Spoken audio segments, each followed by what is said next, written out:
হায়দ্রাবাদের ব্যাটাররা এতটাই ভয়ঙ্কর ব্যাটিং করে যে মাঠের বাইরেও সেফটির প্রয়োজন পড়ে। এই যেমন আজ দিল্লির বিপক্ষে হায়দ্রাবাদের ব্যাটিং ইনিংসের সময় বাউন্ডারি লাইনের বাইরে বল বয়েরা হেলমেট পরে বসেছিল।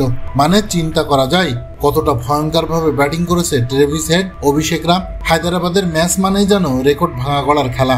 আইপিএল এর সব রেকর্ড ভেঙে তছনছ করতেই হয়তো এবারের আসরে এমন ব্যাটিং তাণ্ডব দেখাতে শুরু করেছে হায়দ্রাবাদ। এবারের আসরে 2 বার আইপিএল ইতিহাসে সেরা দলীয় রান এখন পর্যন্ত তাদের। এবার গড়লেন পাওয়ার প্লেতে দ্রুততম সেঞ্চুরি রেকর্ড। শুধু আইপিএল ইতিহাসে নয়, বরং টি-20 ক্রিকেটের ইতিহাসেও পাওয়ার প্লেতে দ্রুততম সেঞ্চুরি রেকর্ড গড়েছেন হায়দ্রাবাদের 2 ওপেনার ট্রেভিস হেড আর অভিষেক শর্মা। পাওয়ার প্লের 6 ওভার শেষে তাদের রান দাঁড়ায় 125। টি-20তে যা অনেক সময় দলীয় রান হয়ে দাঁড়ায়, যেখানে মাত্র 10 বলে 40 রান করেন অভিষেক শর্মা। আর অন্য প্রান্তে ট্রেভিস হেড ছিলেন আরো বিধ্বংসী, 26 বলে করেন 84 রান।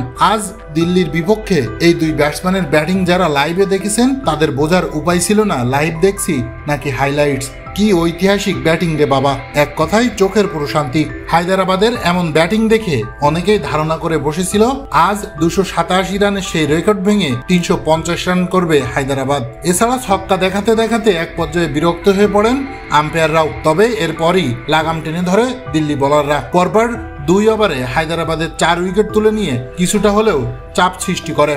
32 বলে 89 রানে হেড, 11 বলে 46 রানে অভিষেক শর্মা আউট হলেও ব্যাট হাতে তখনও হায়দ্রাবাদের আগ্রাসন বন্ধ হয়নি। শেষ পর্যন্ত 7 উইকেট হারিয়ে আসরের 4র্থ সর্বোচ্চ দলীয় রান করে থামে হায়দ্রাবাদ। সেই জবাবে ব্যাট করতে নেমে দিল্লি ইয়াংস্টার ব্যাটার জ্যাক ফ্লেজারের ঝোড়ো ব্যাটিং কিছুটা প্রতিরোধ ঠিকই গড়ে তোলে। তবে শেষ পর্যন্ত হার এড়াতে পারেনি হায়দ্রাবাদের রান পাহাড়ের সামনে। দিল্লি থামে 199 রানে।